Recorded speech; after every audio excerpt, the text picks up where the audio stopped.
It hasn't even been a full month since Enzo Moresca officially became Chelsea's head coach. And already, something feels off, not just inside the walls of Kaboom, but outside too, in the stands, in the forums, on fan cams, and late-night football spaces. The excitement that once danced in the air when Moresca was appointed, the hope that he'd bring structure, style, and tactical intelligence to a club gasping for identity is now being quietly replaced by a creeping sense of confusion. And it's not because of bad results. No competitive match has even been played yet. It's because of how he's starting.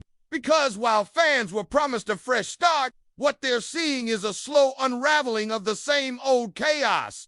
This time dressed up in modern buzzwords and positional play. The man who was supposed to fix the mess might already be adding to it. And if you think that's dramatic, stick around because this story is just beginning. From day one, Moresca arrived with conviction. That much is clear.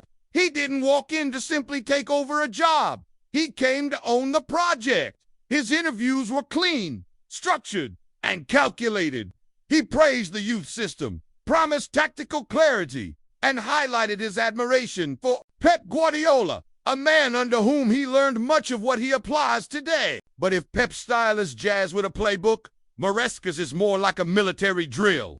Early reports from Kaboom suggest a rigid, no-nonsense environment. Players are being reprogrammed to stick to zones, to maintain structure over instinct, and above all, to never deviate from the system no matter the chaos around them. That alone has started raising questions. This is a Chelsea squad that isn't short on talent. What it's lacked, more than anything, is cohesion and confidence. You'd think Moresca would use his first weeks to unify the dressing room, rebuild trust, create space for players to feel empowered. Instead, multiple leaks suggest that the very first thing he did was overhaul the fitness and coaching departments, removing several members tied to the Pochettino era and replacing them with his own trusted staff from Leicester. A bold move, but one that left several players disoriented. Some of the medical team had built years of chemistry with the squad, and to see them removed so quickly, it sent a message. This isn't just a fresh start. It's a hard reset. No carryovers,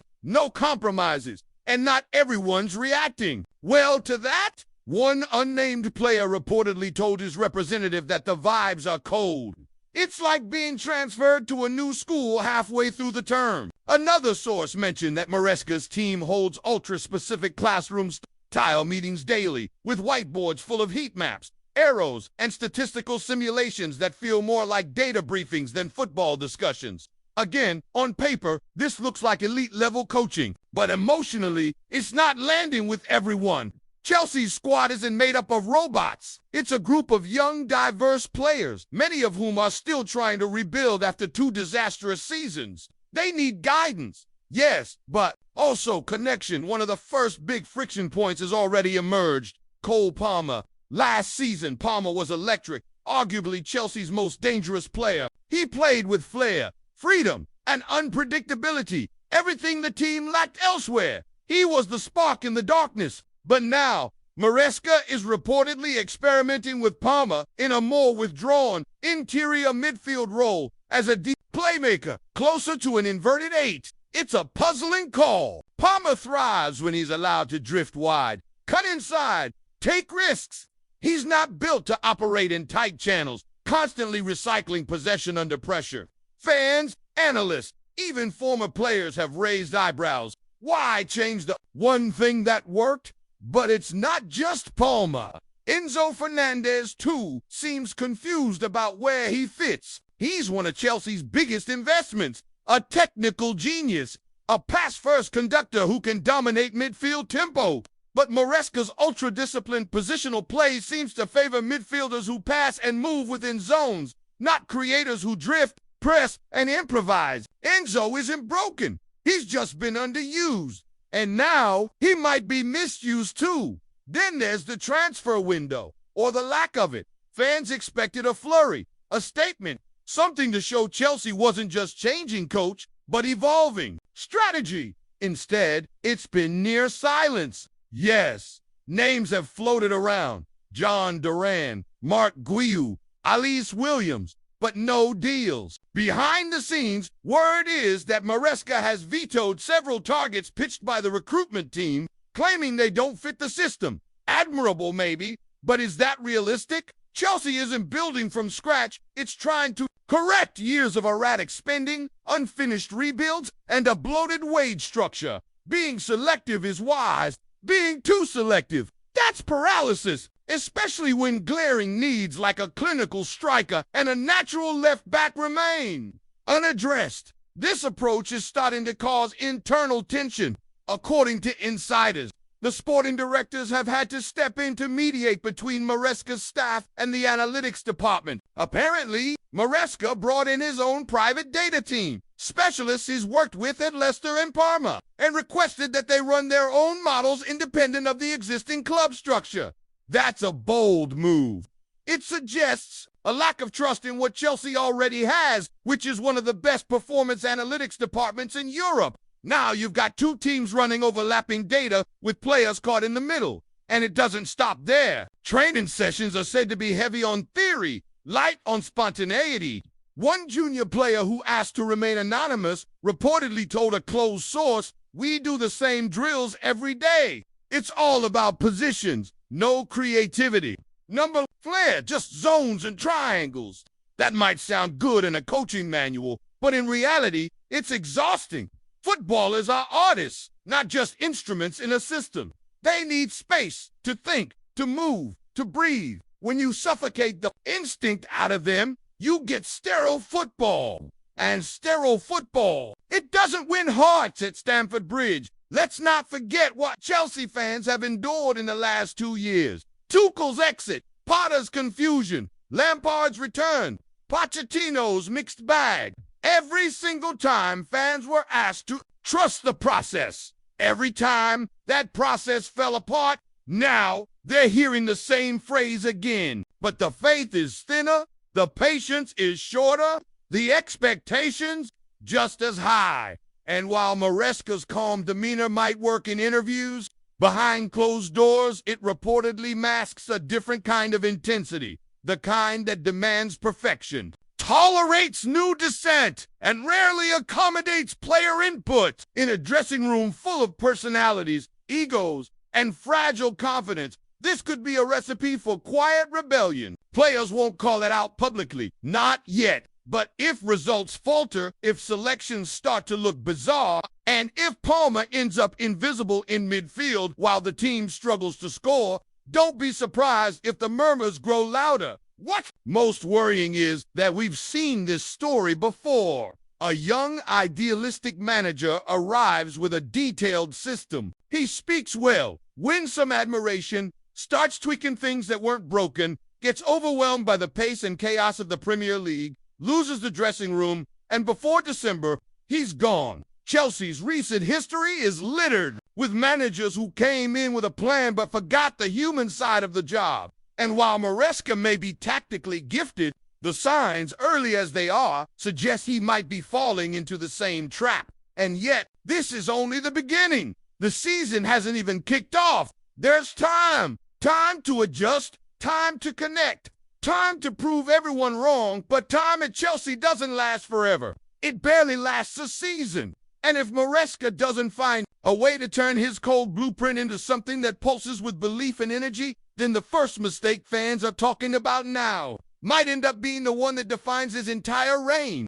If Chapter 1 of the Moresca era was marked by cautious optimism tainted with early warning signs, Chapter 2 begins with the slow-burning reality that Chelsea fans are no longer just watching, they're holding their breath. Because now it's not about ideas anymore. Now it's about execution. And with every passing day, the pressure that comes with managing a club like Chelsea, with its billion-pound expectations and trigger-happy hierarchy, is tightening like a noose. Moresca may still be smiling in front of cameras, but inside those pristine blue walls at Cabome, the stakes are escalating fast. The question isn't whether Moresca is talented, it's whether his talent translates into results before it's too late.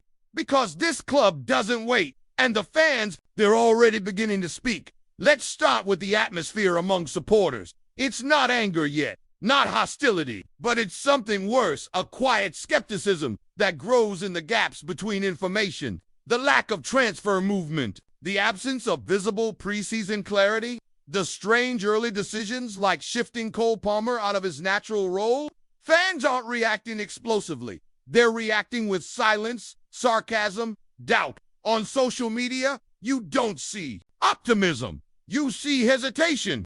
People aren't posting Moresca ball incoming anymore. They're asking, why does this feel familiar?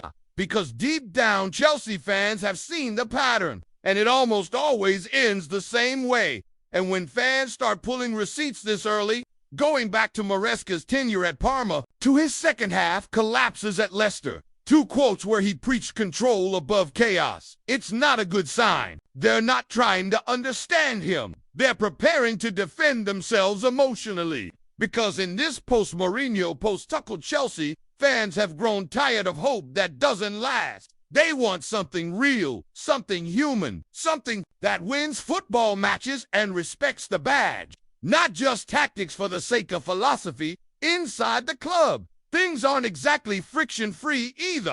Reports from close sources suggest that a growing number of Chelsea's senior players are struggling with the way Moresca communicates. He's clinical, direct, but sometimes too direct. He doesn't sugarcoat, doesn't soften feedback. That might work for experienced pros with thick skin, but in a squad full of 21-year-olds trying to figure themselves out, that honesty starts to sound like criticism. And when that criticism comes without explanation, without warmth, it alienates. One column source said, there's no real bridge between him and the dressing room yet. It's like everyone's just trying not to make a mistake. This has extended to Moresca's relationship with the board, too. While the Chelsea ownership group, led by Bedded Egg Bowley and Todd Bowley, is trying to give their new manager time and control, there's growing tension over recruitment timelines. Moresca wants very specific profiles, players who can follow instructions, play within zones, and execute complex positional roles. But the market isn't cooperating. Targets like Nico Williams are stalling due to price. Other options like John Duran feel like short-term punts, and yet Moresca refuses to compromise. He wants his pieces. The problem?